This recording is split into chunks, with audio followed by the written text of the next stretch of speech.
Bismillah ar-Rahman ar-Rahim. Assalamu alaikum. I am Hamid Mir with Capital Talk. As you know that Pakistan is passing through a very critical phase of its history, and a lot of people in Pakistan are going through a sense of dissatisfaction and insecurity all over the country. There are some people who are not satisfied with the way of the governance of their own government in Pakistan. They think that this government have surrendered to Taliban in the Swat region. And some of the people are coming on the roads in Karachi and Lahore. They are raising slogans against Taliban. But there are many people in Pakistan who think that US policies are also a threat for Pakistan, like Taliban. Why some people are thinking like this? Why they think that US policies are also a threat for Pakistan, like Taliban? What is the future of US-Pakistan relations, and how can we remove these misunderstandings? To discuss all these questions today, we have with us Mr. Imran Khan, President of Pakistan Tehreek Insaf and former member of the Parliament.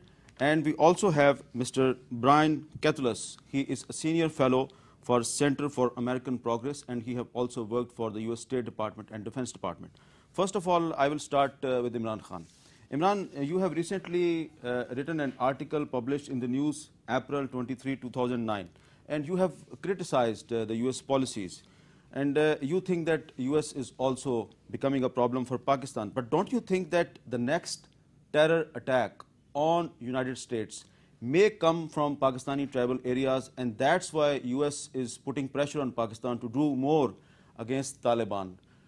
Why don't you agree with that? First of all, it's very important to understand that why we are in this mess. In my opinion, the fundamental mistake made by the Bush administration was that they did not differentiate between Taliban and Al-Qaeda.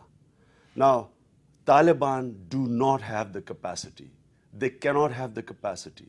If you understand, if anyone understands the Taliban organizations, and these are militias, these people do not have the capacity to attack anyone beyond Pakistan. They never had any worldview. Their vision was never beyond Afghanistan. Al-Qaeda was the danger to the Western world, to the United States. And Al-Qaeda was blamed for 9/11. Now, in my opinion, the fundamental mistake made was that the United States did not separate the two. Because by lumping Taliban and Al-Qaeda together, that's why we are in the current mess today. But US government thinks that Taliban are already in bed with Al-Qaeda.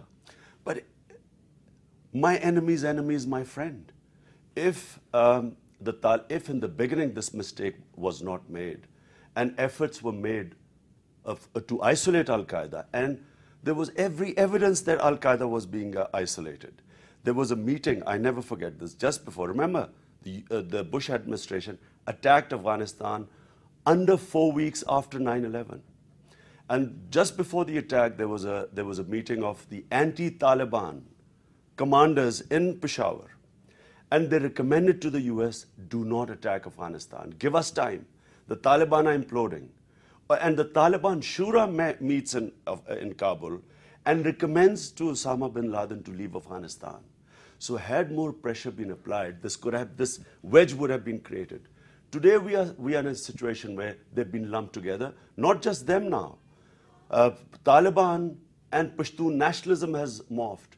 Then the jihadi organizations that were created in the 80s, their ideological members are now in that place. Then foreign players have come into it. Then there are criminals in Pakistan in the name of Taliban because there's no centralized control anymore. We don't even know exactly what the enemy is. Swat, which had nothing at all to do with the Taliban movement in Afghanistan, which was an indigenous movement for governance, has now become part of the Taliban as of 2007. So you think Taliban is not a threat for the United States? Taliban do not have the capacity to hit the US. Al-Qaeda had. And that's why I think that the mess that we are in right now, if efforts are not made, because if Hamid Karzai today, if he's now talking about differentiating between the two, if Hamid Karzai today is saying the Taliban are not terrorists, Al-Qaeda is, and then the wedge should be created, that means that what we are facing right now in Pakistan is directly related to this, because Taliban were Pashtun, the Pashtun solidarity came in, MMA won in 2002 elections simply because they opposed the US and the ANP was considered anti-Taliban. So the Pashtun, where the Pashtun vote was going was quite clear. Taliban ceased to be Taliban. Then people who did not agree with Taliban's ideological moorings accepted them because, or joined them because they were considered Pashtuns. Okay. Brian Katulis, Yes. you have been to Pakistan many times, and now you are sitting with me in Islamabad. Right. And some US newspapers and US TV channels, they are claiming that Islamabad will be taken over by Taliban very soon. So why you are in Islamabad? Maybe you are on some spying mission, as think many Pakistanis. Absolutely not. I'm an independent analyst. I work at a think tank in Washington, and I believe that I can't just take my media or my own government's statements at face value. For me to do my job, I've got to come to places like Pakistan. And this is my fourth trip. And first, before we get into the discussion, I must say, I come as a friend of the Pakistani people, and every time I come, I'm struck by the generosity and the hospitality. Imran has actually hosted me in his home on previous trips. We've hosted him. And this sense of siege, this sense of the most dangerous country we see in our headlines in the United States. When you come here, you know, yes, the security situation in certain parts of the country, I'm probably not going to go to. You know, it's probably very difficult for an American to go, but I hope someday I will be able to, because I do believe that these kinds of discussions, the sorts of discussions I've been having with some of our friends here in Pakistan, some of the officials, really help foster a better understanding on my part as an analyst, and could help in a small way build a stronger relation between Pakistan and the United States, the people most importantly. So you don't feel insecurity in Islamabad right now? Well, look, I've lived in Iraq. I've lived in Palestine, in the Gaza Strip, and in Ramallah. So I take this as part of my job, and I think it's essential for more Americans, especially those who pontificate on our TV and in our media, to actually try to come here and see the ground truth and have some of the difficult discussions. Because what you see, and what I've seen on this trip, is a very complicated situation.